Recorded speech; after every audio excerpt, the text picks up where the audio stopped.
Welcome to the Estate Professionals Mastermind podcast, built for real estate professionals that want to work less, earn more, and make an impact in their community.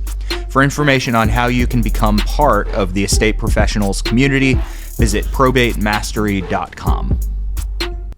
So I made an announcement at the beginning of the day that we were going to go over a new program that is officially launched in Probate Mastery. It's available for any of you guys that want to add this offering into your business practice. So we are about to go over that.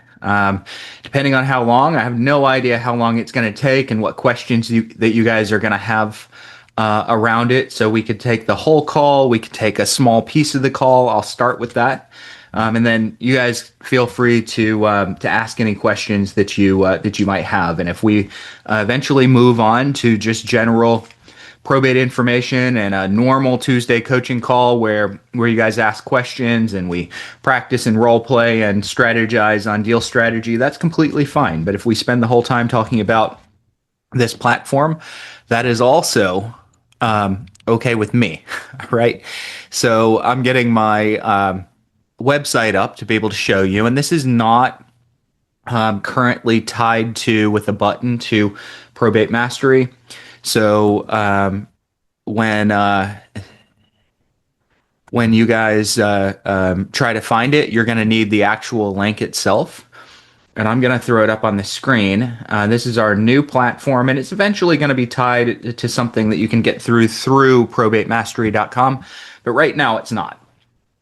So the new platform, the new website is called Estate Cash Offers. So estatecashoffers.com. And before I get too far ahead of myself, if anyone is listening after the fact on podcast platform, so that's on the Estate Professionals Mastermind podcast. So if you're listening there, look in the show notes and you'll be able to see the Estate Cash Offers website. If you're watching on YouTube under Probate Mastery channel, you can look in the notes underneath of the video and be able to see Estate Cash Offers Pro. So for those of you guys that are here with us live, just type in Estate Cash Offers Pro. And essentially what we've done is we've gone out and we've formed and are forming relationships through some connections that I have. We're forming relationships with mostly institutional or large-scale investors around the country who are then coming in to our system, and they're saying what markets they're interested in, what price ranges, what types of houses, ages, square footage, bedrooms, bathrooms, conditions. They're putting that information in. And whenever anyone here who is a member, so there is a membership fee, whenever anyone here goes in and you put a property in, either a listing that you have or a listing that you want to have, a relationship with a lead, or you could just be driving down the street and see a house on the side of the road and go, I wonder what kind of offer I could get on that. Whenever you go in and put that address in, if it matches the parameters that these investors have put in, they could be local, but most of them right now are large. If it matches, the system will generate an offer for you. So let's pretend that I wanted to become an investor in the system. And by the way, investors can become investors in the system. We encourage you guys to put your own investors into the platform. But if I wanted to buy houses, I would say, hey, I'm going to go to Raleigh, North Carolina. That's where Bruce lives.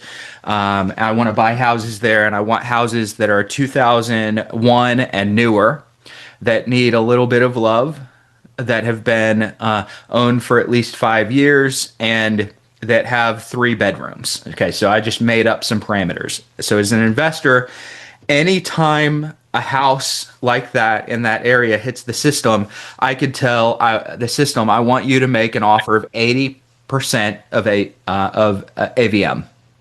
So I could tell the system, I want an automatic offer to kick over to the agent that puts it in the system of 80% of AVM.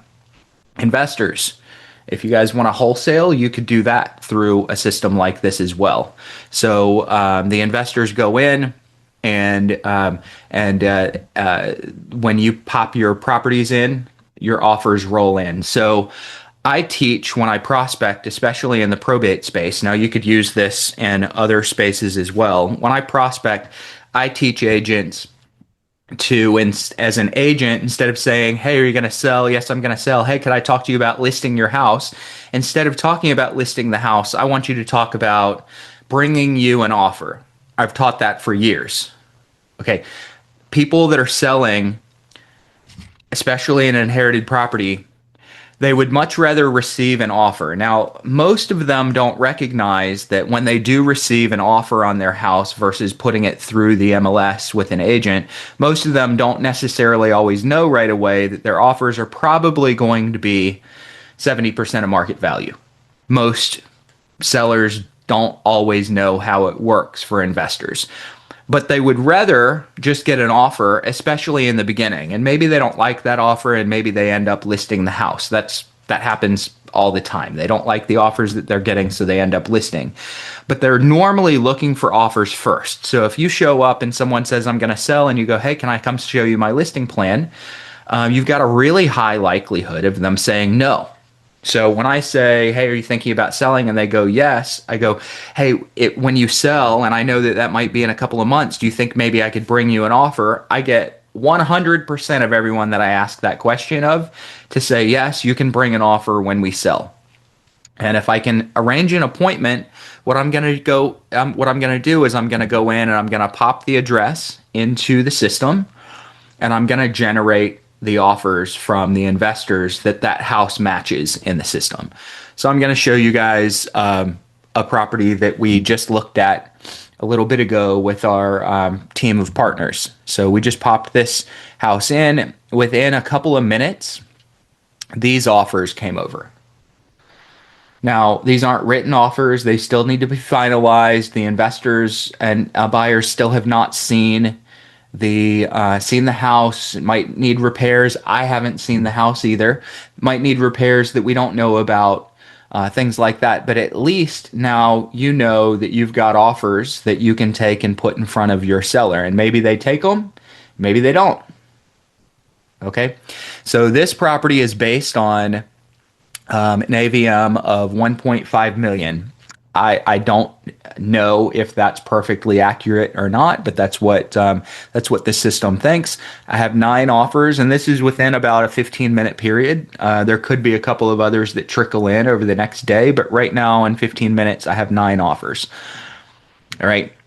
If I wanted to look at these offers, I'm just going to choose the one I want to look at. I'm going to open it up and be able to make edits to the condition of the property. If I've seen the house, I can make edits to my fees.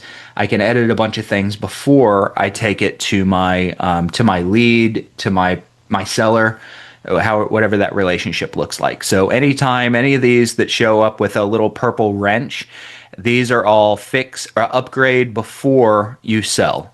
So purple wrench is always going to be more in line with a seller that needs some upgrades before they try to maximize profit. Any of these with a yellow little person climbing mean that it's a 2-step sale. In other words, you get part of your money now and part of your money when we resell the property, because we're an institutional investor that's planning to flip the property. Any of these with a green cash bag, these are just straight cash. This is your traditional fix and flip. You're probably going to be not getting anywhere near 100% of market value. You're not going to get 100% of market value with many of these. There are investors that are going into the system that are large institutional buy and hold investors as well. They're just starting to onboard into the system, so we're not seeing a lot of offers from them yet. If I talked to an investor today and that investor said, "Hey, I want to buy in your area," I could go in and I could put that buyer in here, and now their offers would show up whenever I put a property in that matches their criteria. Okay, so some of the folks that are using this at least this early in the stage, are using it heavily to prospect. They're using it in their marketing, they're using it in their prospecting. They're saying, hey, I don't know if you're going to sell right now, but if you do, I have a handful of buyers that would probably make you a pretty good offer on your house if you thought about selling. Yes, you have an appointment right there. Why? Because you're not saying, hey, I want to be one of the 15 agents that comes and interviews for the job. And I'm not saying that they're not going to list. A lot of these folks will list, but you're going in with several really good alternatives for them. And you can still get paid if they go with one of the offers. So let's look at one of these offers here real quick. I'm just going to take one of these two-step offers. This is going to be Zoom Casa. I'm going to take a look at the buyer notes. In some cases, the buyer notes are a little bit generic because these are coming from the investor, so we need to figure out what they really mean. But this sort of tells you how to calculate the offer in this case. So Zoom Casa is going to take $73,000 off of their offer price. So offer price here is 1.47 million. They're going to grab $73,000 program fee, which is very, very normal for an institutional investor. Very normal. They're estimating that their closing costs are going to be $30,000. They are planning on paying me as an agent 1% right up front, right in the beginning, when they buy the house. Once they turn the house around and relist it, they're planning on giving me as an agent another 2% relist fee.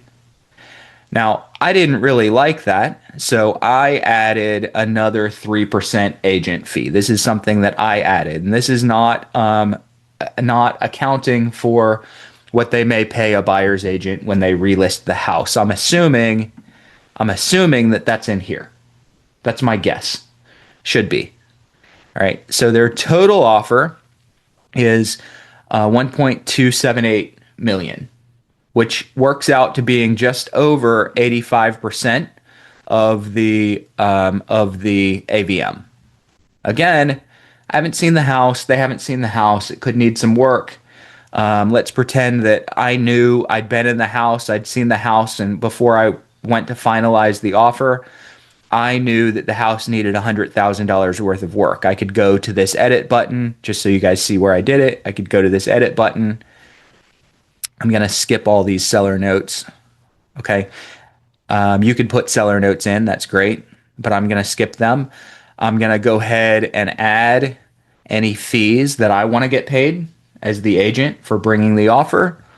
And I'm going to say, hey, you know what? I know that this needs 100 renovation. I know it needs $100,000 of renovation. And that way we don't run into huge surprises later. So I would update the offer. And now I can come back here and I can see that. Where can I see that? I guess I went into the wrong one. I can see here that my renovation budget has been added in so that we're less likely to get surprised later. So this is really good. This is one of the more, I've just kind of opened this one up randomly. This is one of the more convoluted buyer notes here because it's going to ask you guys to calculate the actual payout. Let me go to one that's probably a little bit more cut and dried. So I'm going to go to, let's do this upgrade and sell. That one's not cut and dried at all. Okay.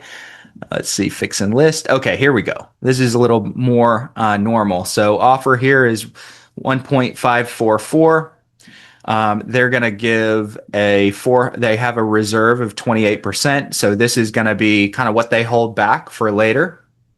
Their service fee is 123. They're planning on paying me or the agent 2% on the first close. And then the second close after the renovation, they're planning on paying another 2% to the agent that brought the deal to list the house.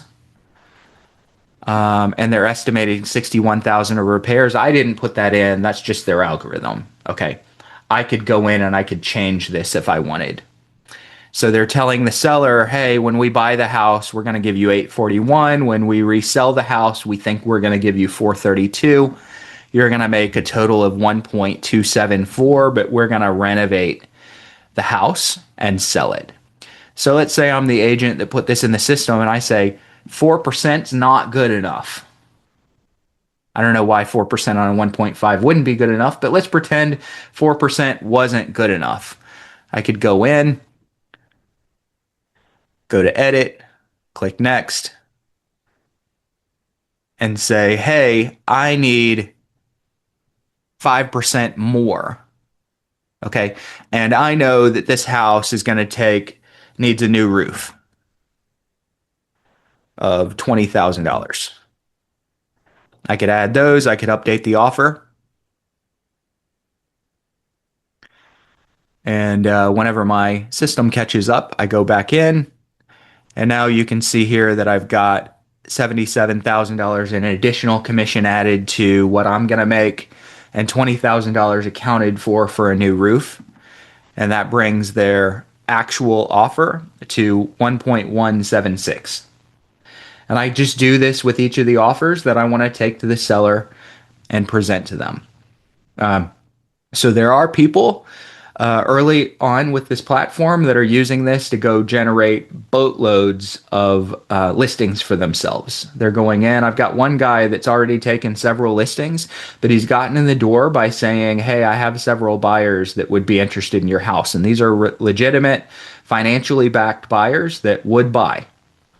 He gets in the house and he says, you'd be looking at about 1.15 to 1.25 if we were to work with one of these buyers. If we were to list the house, I could probably get you about 1.4. Which one do you want to go with? And they say, I think I'd rather list. Signs the listing. It's a listing collector. It's a listing generator for him.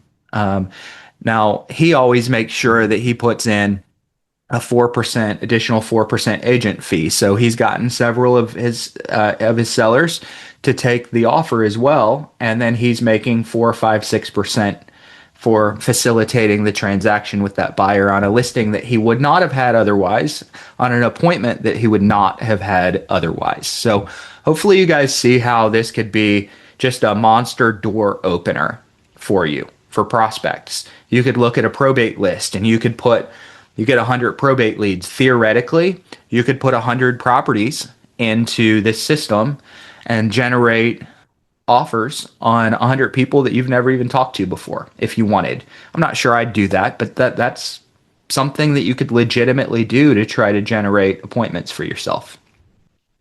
Okay. So let's get to the money. Not easy, not cheap to set up and run the system and get all the buyers in here. So if you are going to do this, this platform does come for a solo single agent at $250 per month. So it's not something that you take and say, hey, I'm going to use it once every month or two.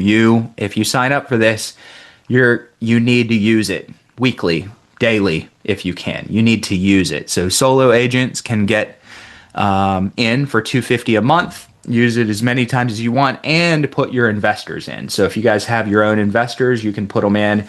You can put up to 3 in right now. I'm working on trying to get open that up a little bit more, but right now you can put 3 investors in if you like. If you're operating with people in your brokerage or a team or partners, or you guys want group pricing, you can always say, hey, I want 3 people. So this is kind of the equivalent of buy 2, get 1. If you have another team, it goes down each time you go a little bit up. Okay, so some of the first people that came in went 16 users. Of course, those are typically brokerages and teams, but you can get better pricing the more people that you partner with or the more people that you bring in. All right, so I am gonna shut up. I'll leave our app up here real quick and open it up to you guys to ask any questions that you have. And I did just realize, I hope that we don't have a problem later. There's an address on the screen, and because there's an address on the screen, I'm kind of hoping that YouTube doesn't shadow ban the video later for those that were hoping to watch it after the fact. Fingers crossed. All right. So what questions do you guys have? Can anybody hopefully see the potential in being able to prospect with multiple offers in hand? Alberto, Yes, how you doing? good. Okay, does I have two questions. Are the buyers in the platform? That's my first question. And my second question will be, does this work as an agent investor slash wholesaler to use this type of platform? Yeah, it's going to be safer if you also have a license. So let's pretend for a quick second. I'm going to pull one of my properties up real quick. Um, let's pretend for a second that I was thinking about wholesaling a deal. So I'll show you guys a house that I already have. Let me find it. So I ended up listing this house, and he was interested in one of the offers. So I kind of said, "Hey, I'll make you an offer now." And he kind of went with a listing, but we have the offer in the background. You guys bear with me while I find this property. Here we go. All right. So why the question is, as an investor who's also an agent, why would I not want to just bring one of these buyers in if I add enough fees for myself to cover what any wholesale assignment fee might be? So if I went these guys, yeah, you got a lot of you all know New Western. They're in most markets, so they're normally going to be one of the lower ones. Let's go sell and lease back. All right, if I went with one of these, and this platform is already planning on paying me to facilitate their purchase and reselling the house. They're already planning on paying me $25,000. And I'm like, I would make 50 if I was a wholesaler. Why wouldn't I just go in and say Bruce fee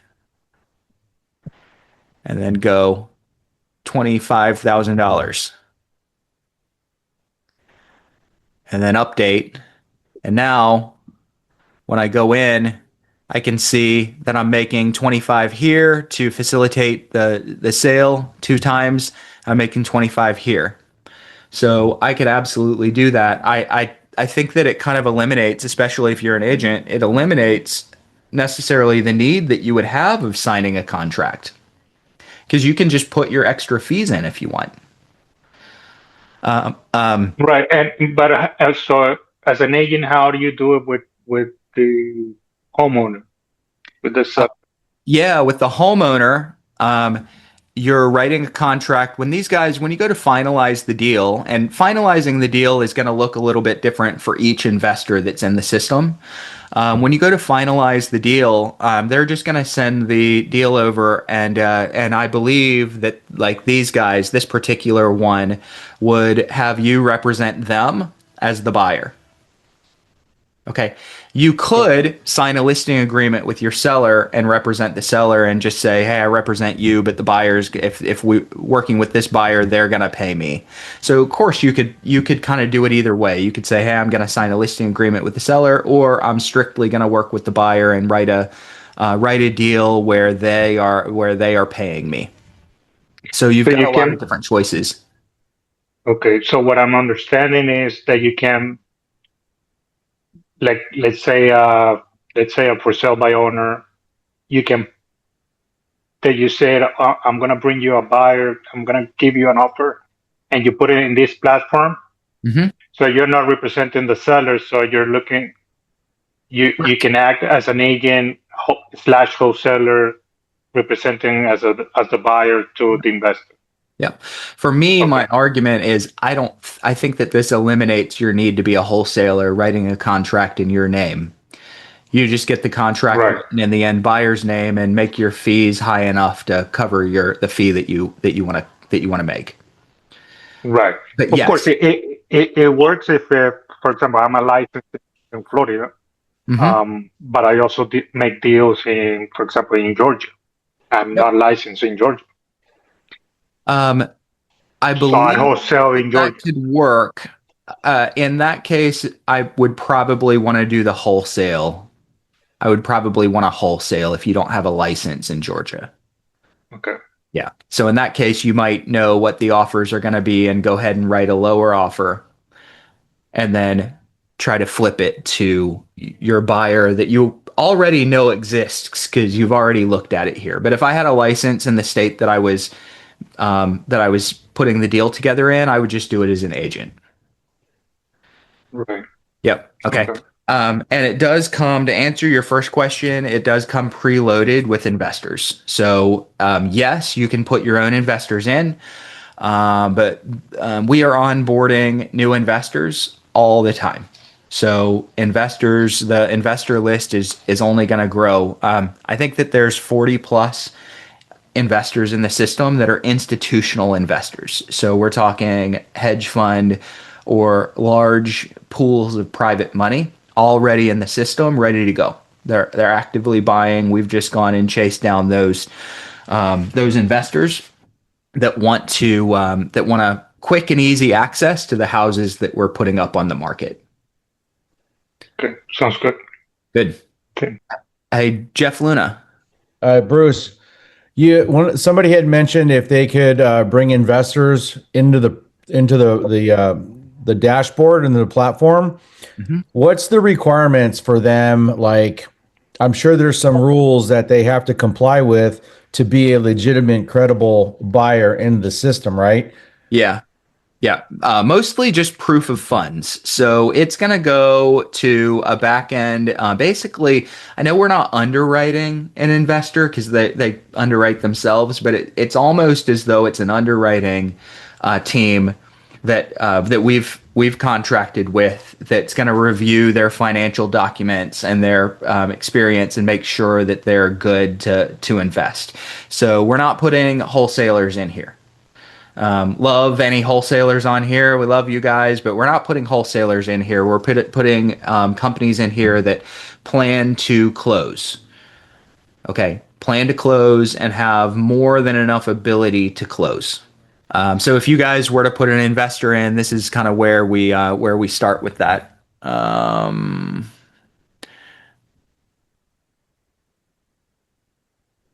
Okay, one second. I've done this. Investors. So I put an investor in that I work with.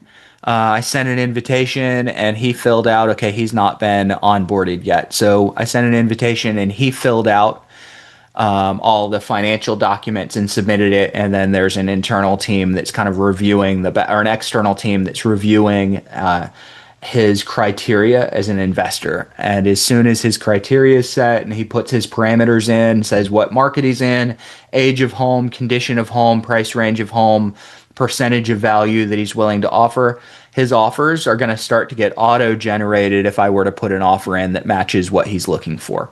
So he would show up as one of the buyers, whether I put the house in or anyone else in the market has access to the platform, puts the house in, his offers would get automatically generated for them to look at.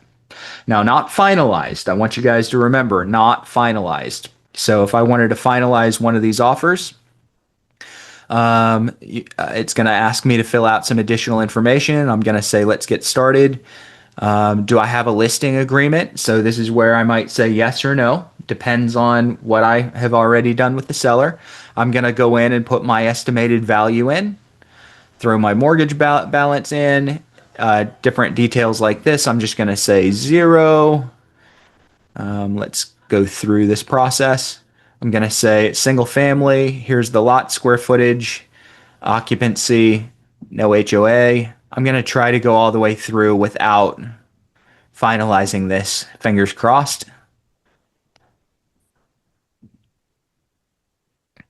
All right. Appliances are, yeah.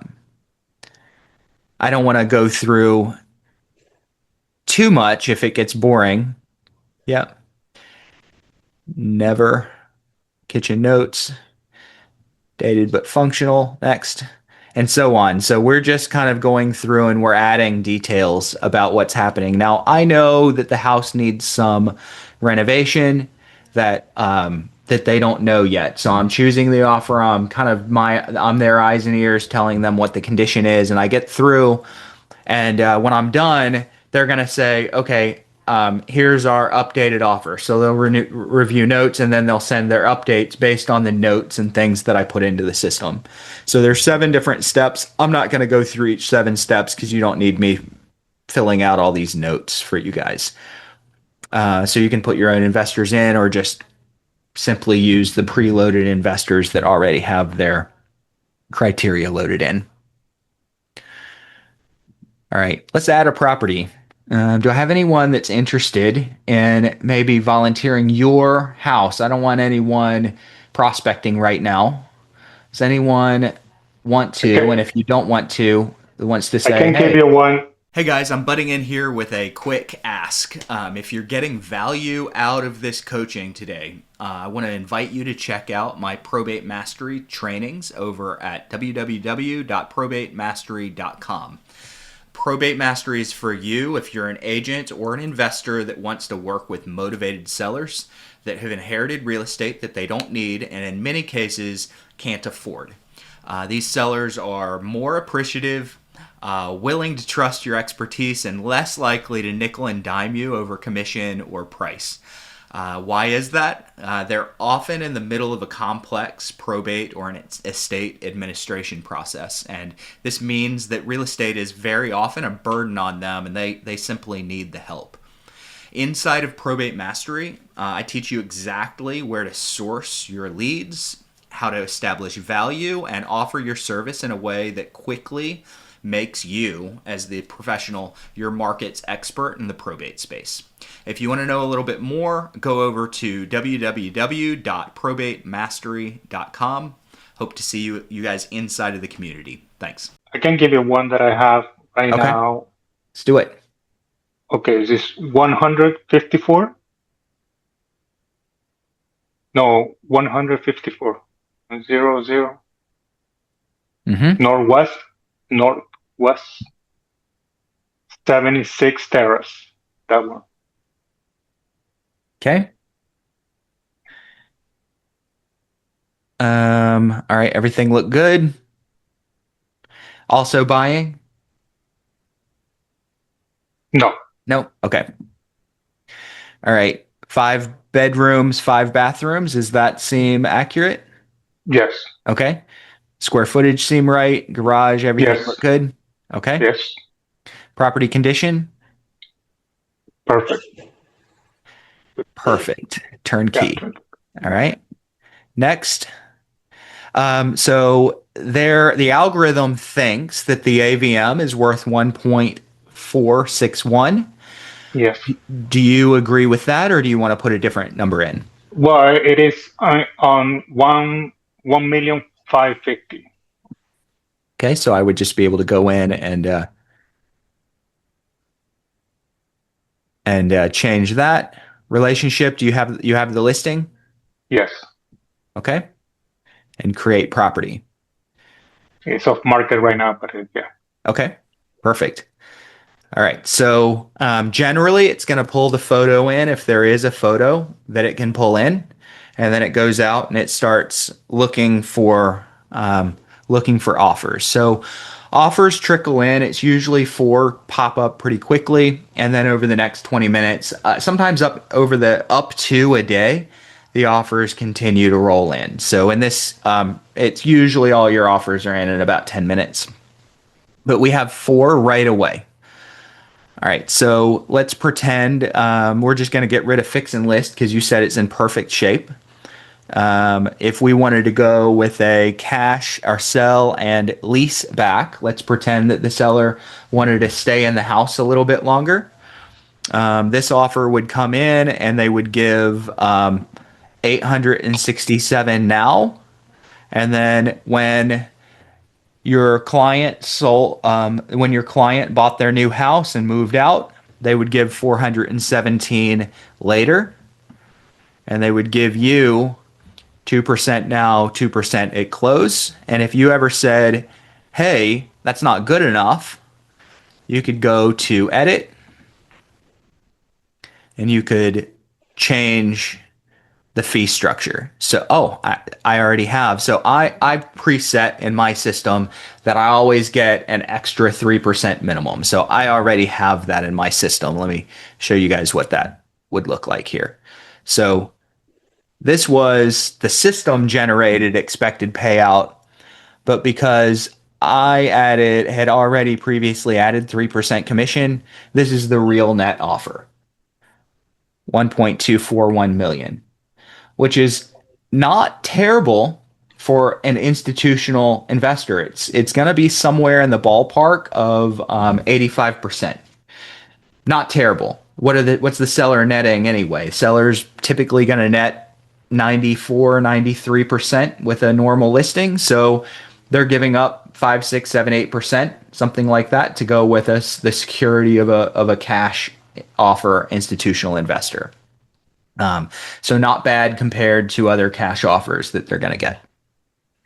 I could take my commission out. I could raise it. I could add repairs. I could add upgrades to the property that are needed. All kinds of things. And if I wanted to see more information, let's pretend that this wasn't good enough for me, and I wanted to see more information. Most of these offers come with a tutorial or a video explaining a little bit more. And if you still don't know what's going on, it's always worth going to finalize and going through those steps to get them to kind of finalize and give you all the real written terms. So it's always worth going through those next steps if you're just a little bit ambiguous on a couple of terms that they have. Make sense? Bruce, can I ask a quick question about these numbers? Yeah. Again, seeing the 2% at the first close, 2% for the second close, is that you are making 60 and you added an additional 3%, so you'd be making 104,000? Yeah. If that's what we did here. So everything in the buyer notes, this is what their buy box and their percent, their kind of standard offer looks like. So everything here is sort of their standard offer, and they put in their formulas, and and algorithm just kicked out this offer. So this particular company kicks out 2% when they buy the house and 2% more to you when they resell the house with you as the agent. Now, I went in on the back end. I can either do this on an individualized basis with each offer, or I can go into my global settings and I can add additional fees or commissions or things like that in. So on my global settings, I put 3%. So I get this 3% automatically added to every initial offer that comes over. And if I want to change it, take it out, increase it, then that happens. There are some buyers in the system that they send their offers over without commissions. So let's look at this one. So this is my global setting. Personally, I put this in. They did not put this in. So you see here, this straight cash has practically no terms. This is probably just a smaller non-institutional investor that is in the system because they've been loaded in. So they didn't put their notes in, their terms and things in. So they're just saying, hey, anytime I can get a $1.5 million house for $1 million, I'm going to jump on it. But you notice here, they're more traditional. They don't have any commissions in here. So here, I absolutely would leave or change or potentially even raise this 3% because their offer doesn't come over offering automatically to pay any commission. So most of the institutional buyers, their offers come over with preset commissions that they're already planning on paying, where some of these that are a little bit more regional and smaller probably don't. So if this came over and I was like, I'm not going to do this deal for $30,000, I'm going to do this deal for $60,000. I could just go in, edit the offer, and say, hey, I'm not going to do this for less than 6%. And then I update, And now the offer here is updated to where now their net's 902. Now, in this particular case, I have no idea why this seller would take that. He's in good condition. He's not going to take it. I still have the offer, though. I still have the offer. So if I show up and the house is busted and needs a bunch of work, all of a sudden an offer like this is starting to look a little bit better because it's uncomplicated. It doesn't require multiple steps. And can you combine multiple offers, like this straight cash for 900, and then the other for 1.2, and the other for 1.3, maybe? Can you Can you combine them? What do you mean by combine them? like choosing to show the seller the offers? Absolutely. Absolutely. I could definitely show the seller every single one of these offers if I wanted. Now, my seller, I didn't, because these are not at this stage, they're not real offers. They're not in writing. I don't have a fiduciary or legal obligation to take the seller all these offers. We won't need him again, but he definitely. Talking about hopefully not. Okay, who's that? I'm gonna mute everyone. If somebody's asking a question, Oh, you gotta come back off mute. But I can't tell if you're talking to me or someone else. Okay. So I would generally take the top two or three contenders and take the top two or three contenders to my seller.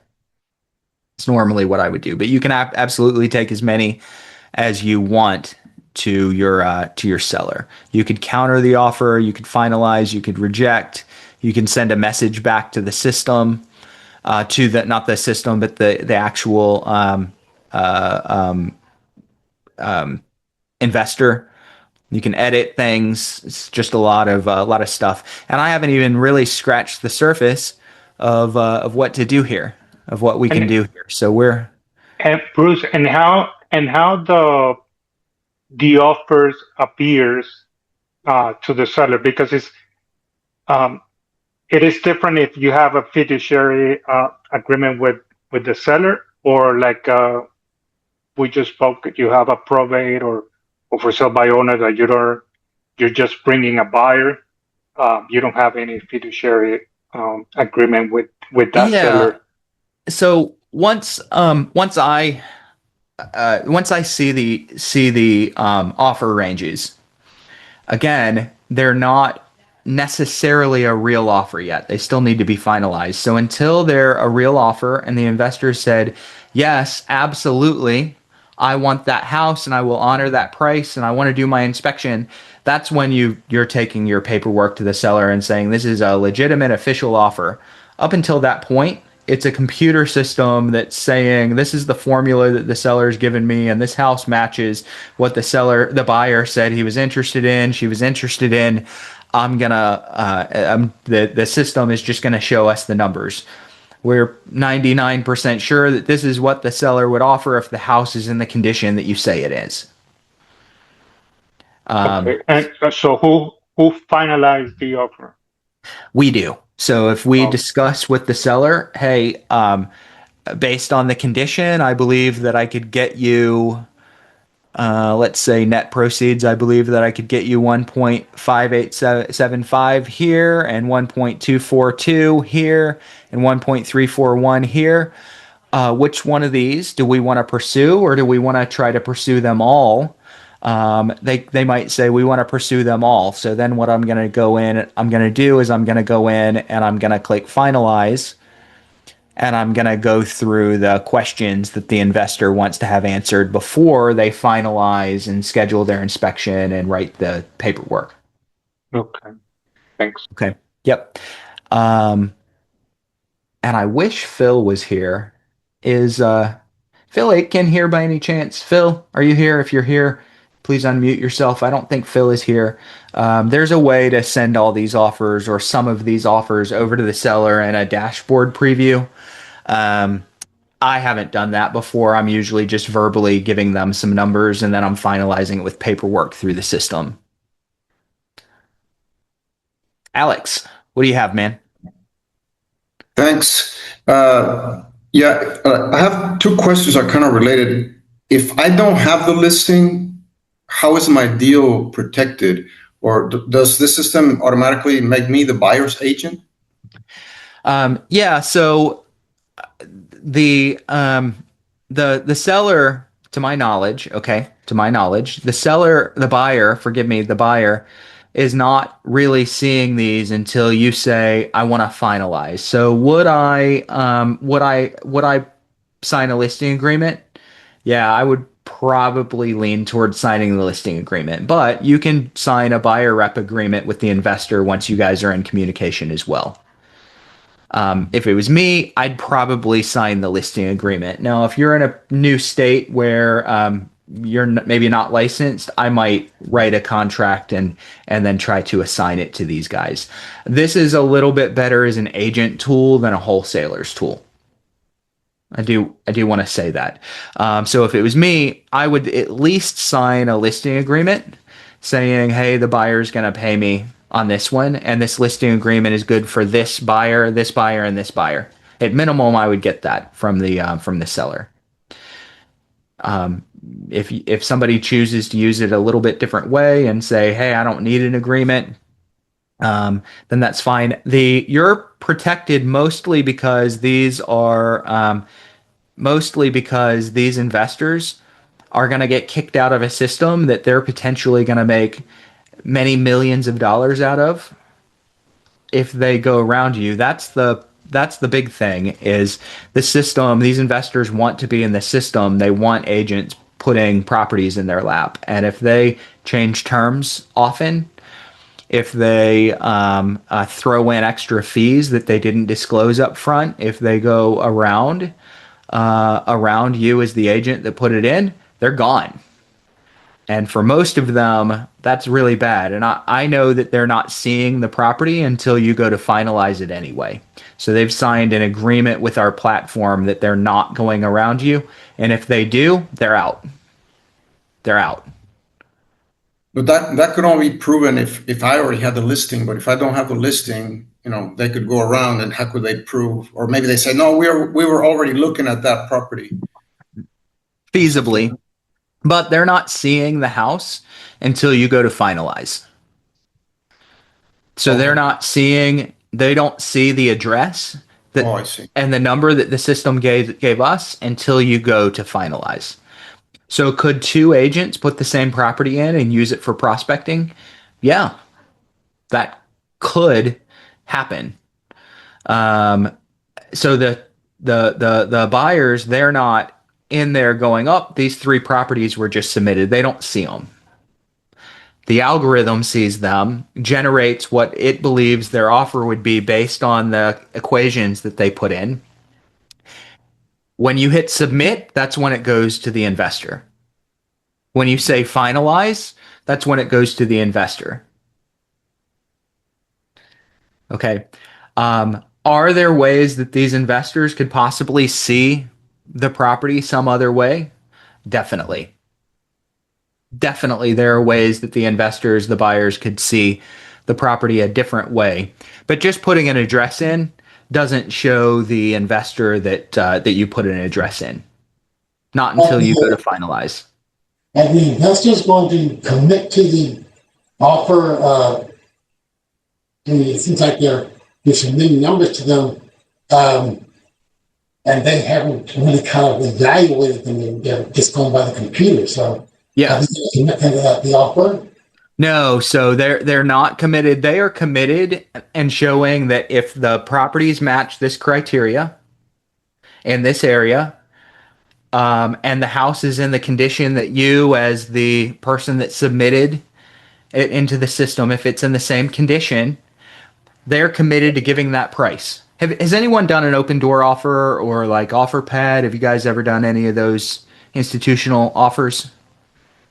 No. Okay. So I did OfferPad and I did Open Door. So I've submitted properties to both of them with sellers that had great houses, and they didn't want to list. So I had listing agreements with both sellers, and we just submitted the properties. And Both companies come out and they go, okay, we think your house is worth 430. We're going to make you an offer of 414. This is the latest one. We're going to offer you 414, which sounds really good until you see that they have a $40,000 program fee. Okay. So the net offer was around 380, 375, 380. Okay. And then they send an agent in to do a video preview of the house and do a quick inspection. They didn't even send a real home inspector out. It was just like a video preview, show us that the house is in good shape. And then Open Door comes back to me and says, we're going to lower our price by $10,000 because of the property condition. Now, the house was mint. The house was in mint condition, but Open Door came back and hedged their bets with another $10,000 reduction. I did another one with OfferPad, and OfferPad did not lower the price at all.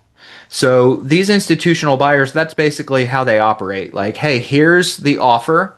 We're not going to have it 100% finalized until we send someone in to look at the house and send us the videos and plans, floor plans back, and gives us a little inspection checklist back. And when that happens, normally within a few days or a week, then they say, okay, here's the official written offer. So it's the same thing with these guys.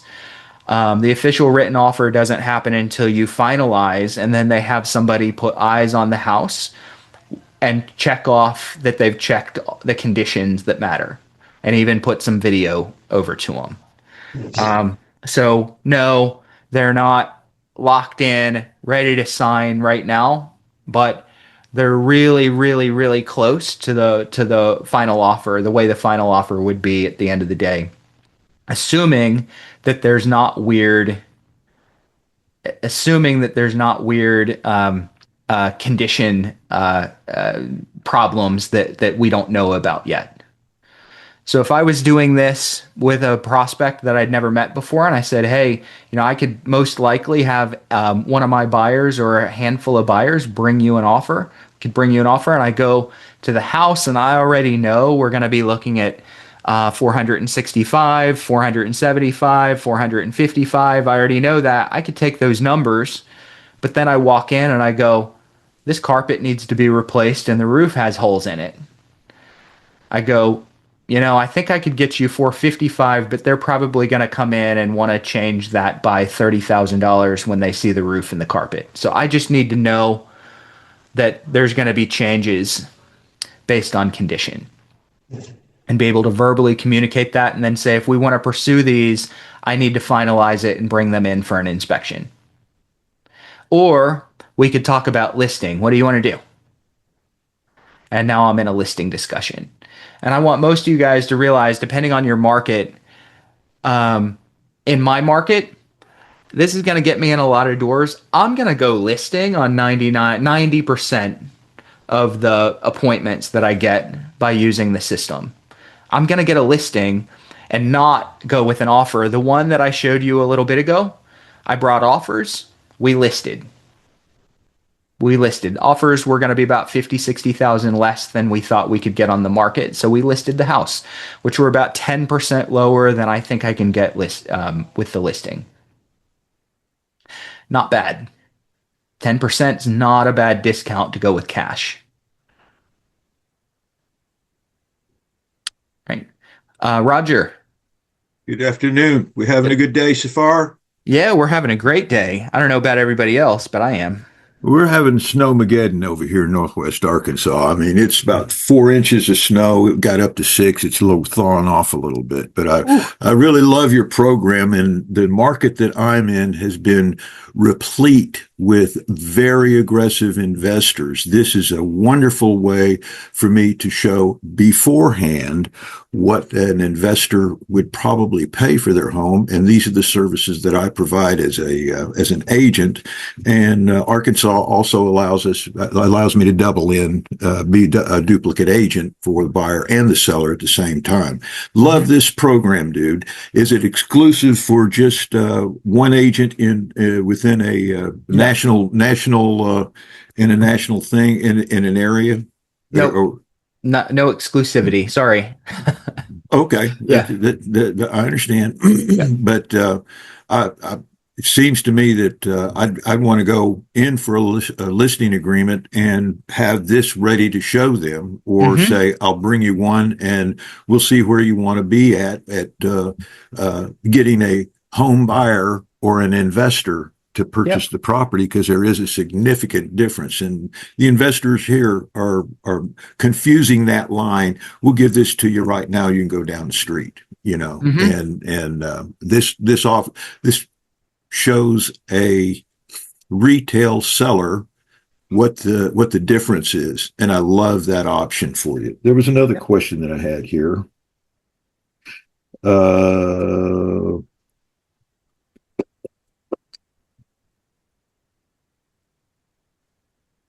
Yeah, that covered it. I covered it right there.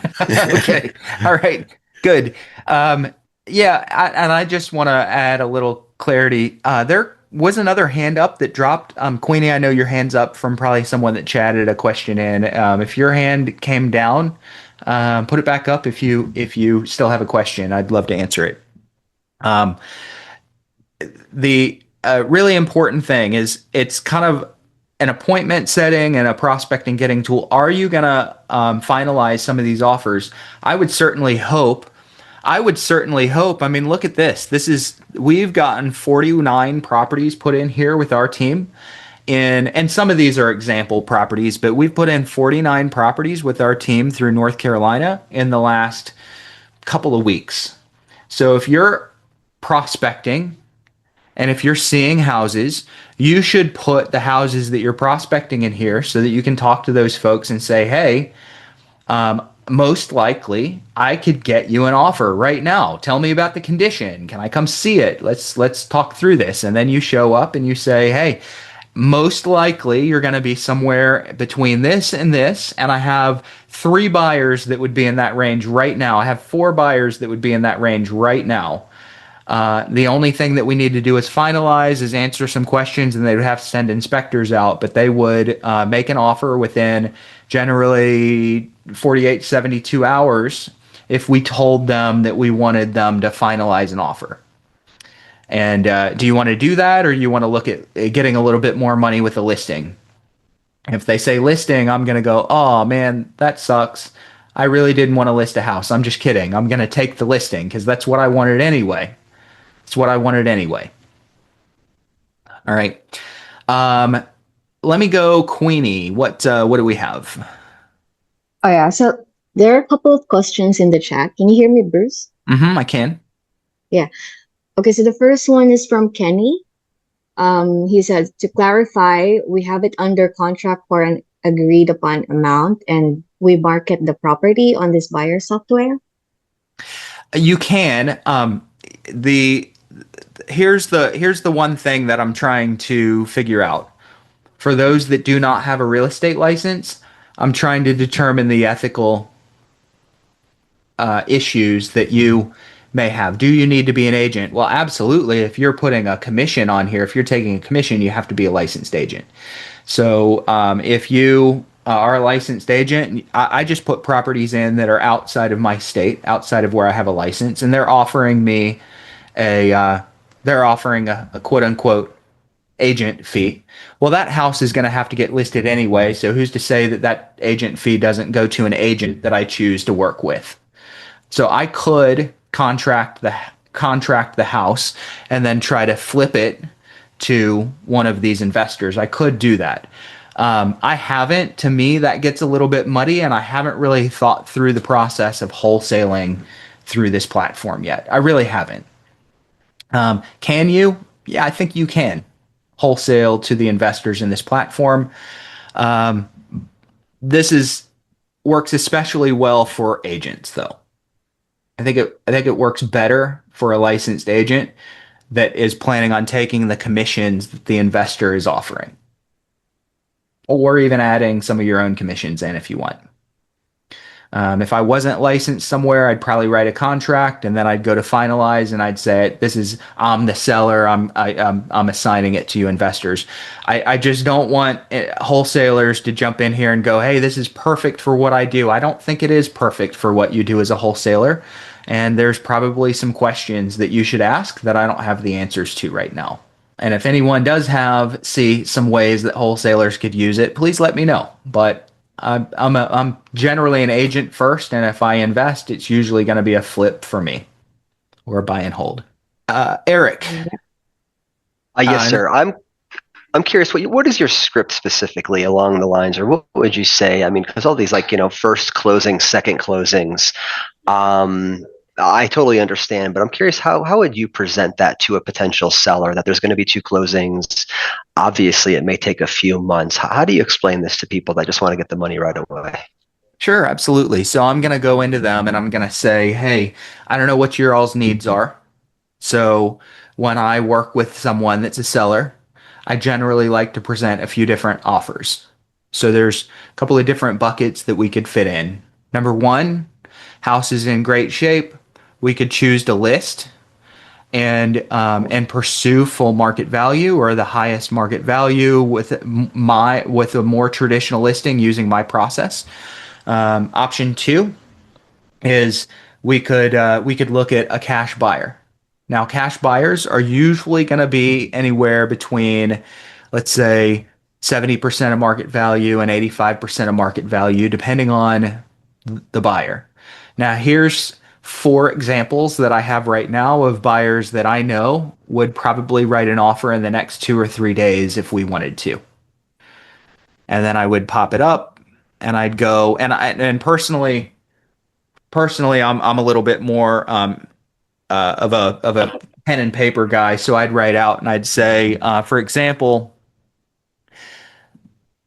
we have this buyer who is planning to offer you. So guys, notice that this has a 6% additional commission in here. So this buyer is planning to offer you $608,000, but they're doing it in 2 different stages. So what that means is that they would like to give you 542 now, and after they resell the property, give you an estimated an estimated $66,000 more afterward. Okay. No extra commissions paid. Your net is 608,000. Okay. And if we wanted to explore that, we could go into some details. And then I would say the second buyer that I think we could get an offer from within the next couple of days is, I don't know where this one came from. That's traditional listing. So the next that we could get in the next few days is an offer of 442. Okay. Obviously pretend like this number is much higher. Pretend. Okay. And this is more of your cash buyer that's going to give you one payout at closing in a couple of weeks. So the way that I would say it is most 2-stage buyers are normally going to give you a little bit more money, but you're not going to get it all right away. They're planning on giving you a big chunk now and then more after they close. And that more is normally an estimate because they might close lower, they might close higher. So they think that they're going to be giving you $197,000 later. Now I need to get into this particular, this is not script. I need to get in and look at the details of their offers and find out if this is a set fee or if this is a percentage of their increase. And I don't know that about this specific company because I'm not reading their notes right now. But this is normally going to be a percentage of the resale price. But we never know exactly how long that may take. Is that correct? Yeah, it's going to be after they reclose the property. So we've all seen the institutional investors like Open Door. They put houses on for 5% more than market value, and then they'll finally sell in 8 months. So that's kind of open door. Some of them price more aggressively, some of them are less aggressive, but I can't control how aggressive the investor is at reselling the property. If they underprice, if they overprice, if they listen to the agent or not. I can just tell them that they think that they're going to give you 197 after they resell the property. Okay. Now, ultimately, the most important thing is to be able to tell the client, the lead, let's get real, the prospect at this point. So that's an option. Here's a cash option. Here's a fix and list option. Here's another 2-stage option. Or we could do a traditional listing, and I'll probably get you 665. But we're going to have to put the house on and show it. Which general category feels better to you? So I'm trying to get people to land on a category, not necessarily land on a specific offer, but land on a category. So I'll give you another example, and this is not using this. When I start talking to my sellers, and I'm in a traditional listing appointment, I start talking to sellers about price. I say, we've talked about preparation. We've talked about my presentation of the house. We've talked about my promotion of the house. The last thing that we need to talk about is our price for the house. And price is our job together. This is what I tell sellers. It's our job to figure this out together. There's generally 2 strategies that work. Strategy number 1 is we look at the comps in a minute and we determine exactly what market value is. And we list at market value. And in today's market, a person that lists at market value in your neighborhood and your price range typically is on the market for an average of about 2.5 months and might take a month or month and a half after that to close. You'll probably have 20 to 25 showings to get that buyer. So in 4 months, you'll be closed. Okay. Option 2 is we could try to beat the market by 5%. Probably going to sell within the first couple of days. We have a possibility, I would argue probability, of getting multiple offers and potentially getting that price climbed a little bit higher. Which one of those options do you feel more comfortable with? And they say, you know what, I don't want to be on the market for 4 months before getting paid. I think I'm more comfortable with option 2. Being a little bit lower. Or maybe they say, no, I don't want to give the house away. I'll wait. I don't have to sell right now. Let's list it with option number 1. I don't care which option they say. So for me, I go in and I say, here's our options to the seller. I say, we could go with a traditional fix and flipper. It's normally going to be 65, 75% of market value. We could sell to an institutional buyer that might be around 85% of market value. We could list and get you somewhere around 93 to 95% of market value after fees. Which one of those 3 do you like the idea of? And they go, I want the institutional buyer. And I go, there's 2 kinds of institutional buyers. There's the one that gives you your cash now. They're usually going to give you about 80% of market value. There's the ones that give you a chunk now and a chunk after they resell.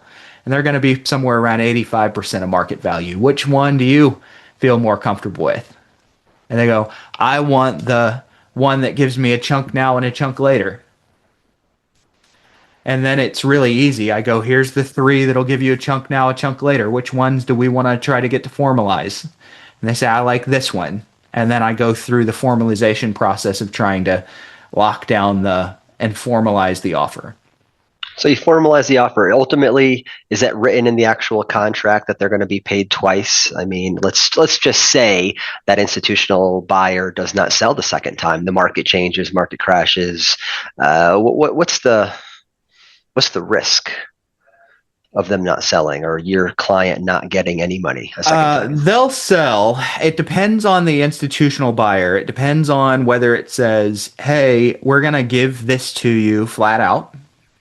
So you get that written offer, and they say, let's pretend that offer comes over and they go, hey, no, we are giving you exactly $197,680 within 6 months or when the house resells, whichever is sooner. That's possible that they're going to say that. It's also possible that they say, this is our estimate. What it is it's 25% of the increase that we give you. That's also, but ultimately we don't know that until their final terms come over. Okay. Now, this particular guy, I would go in. I have not watched this video yet, but I would go in and I would watch their video on how they generate their offers. That way, I've got a little bit better ability to talk to my to the seller and prepare them a little bit more. Let's see. Holdback fee can vary by property. Check offer details. Well, I don't have the offer details yet because we haven't finalized this one. Okay, does that make sense, Eric? I know that there's a little bit of uncertainty still with some of these, especially the 2-stage, but yes, there's going to be some uncertainty until you get the final number back. So you just need to show the seller, hey, this is an offer that we can expect, and these guys have plenty of room. I mean, they've built $56,000 for themselves. So if they need to lower the price, they're gonna have room to lower the price. So could the market crash? Yeah, we've all seen that happen before. 610 on a, I'm not sure where this AVM came from. I think the agent put this AVM in. It's my guess. So 610 is not bad. I would just want to see their written offer after I say, hey, I think we like this one. Let's try to formalize it. They formalize it. If you don't like the terms, just let it go. Seller's not under any obligations to take their terms. Appreciate your time today. Thank you. For sure. Queenie, was there anything else? Were there any other questions? I know Roger and Nara have their hands up. I interrupted you a little bit ago. Were there others? Oh yeah, there are a couple of questions here. Let me see. So we have one from, hold on a second. Let's see. Yeah, a question from V. I think you covered this a while ago, but you know, there's an aspect of it that wasn't covered, I think. It's she asked, can wholesalers use this to find investors for our deals? And if so, are the investors that are in the platform buying nationwide, or can we see what areas they're buying in? So the only way to see what areas they're buying in is to go in and check in the system if what kind of offers you get in that area. So another person had said something about being in a rural area. So if you're in a rural area, it's better to probably have a discovery call and have someone on my team put some properties in to see what kind of in that rural area to see what kind of offers are generated. Again, a wholesaler, I'm probably gonna be pretty much more hesitant to use a system like this because this is a lead and appointment generator. And if you wanted to go in, and I've had wholesalers that have jumped up and down hearing about this. If you wanted to go in and use this to see kind of offers that are coming over and then go write your contract, I think you could do that. I don't know that each one of these institutional investors would would take an assignment. I'm not sure because they're going to be your more traditional big Wall Street money and they may not be interested in an assignment. So I'm just going to say for wholesalers, I would encourage you guys to wait and see.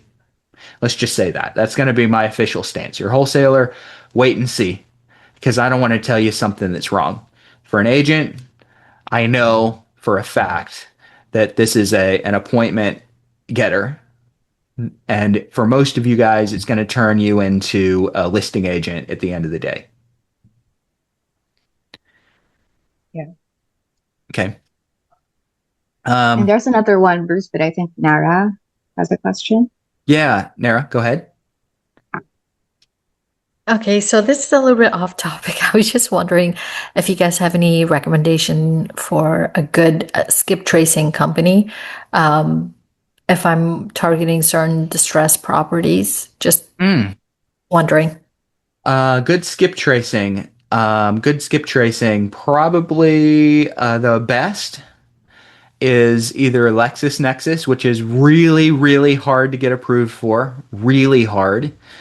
I would just skip them and go to IDI Core next. So IDI, Indigo, David, Indigo, Core.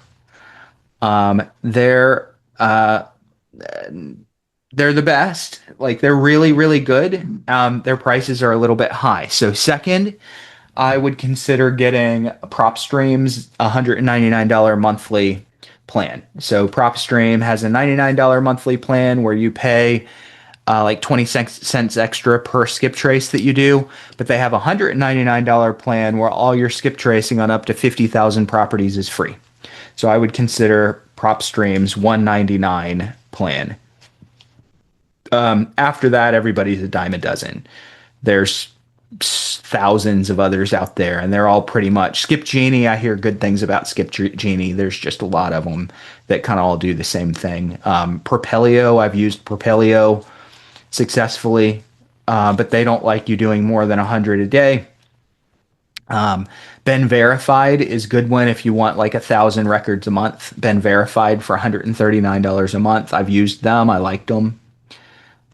I would probably go PropStream before any of the others, but I wouldn't do PropStream's $99 plan. I'd do the $199 because then you get all your skip tracing for free, and there's some extra formatting that you can do with your skip request also. And IDI Core is phenomenal. Last I checked, they were $1 per record.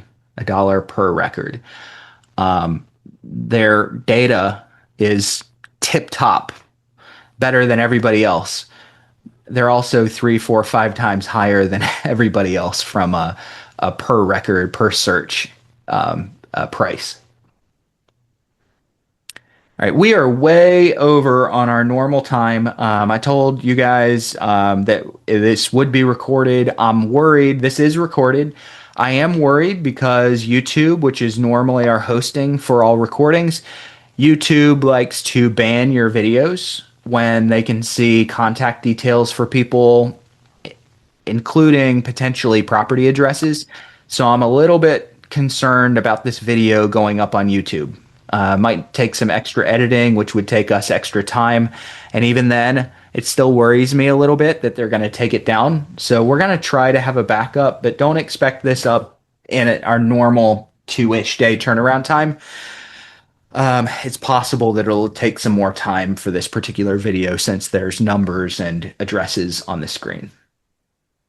All right. Appreciate you guys being here. If anyone does want to use a platform like this, go to Estate Cash Offers. So estatecashoffers.com. You can sign up there. And this is something that I've been developing. So I'm part owner in this. I've been developing it with developers that had all these investors. So we've already tried it. The investors have all been vetted. They've all been underwritten and pre-qualified and everything like that. So even though it's new to you guys, it's something that we've been running deals through for 6-7 months.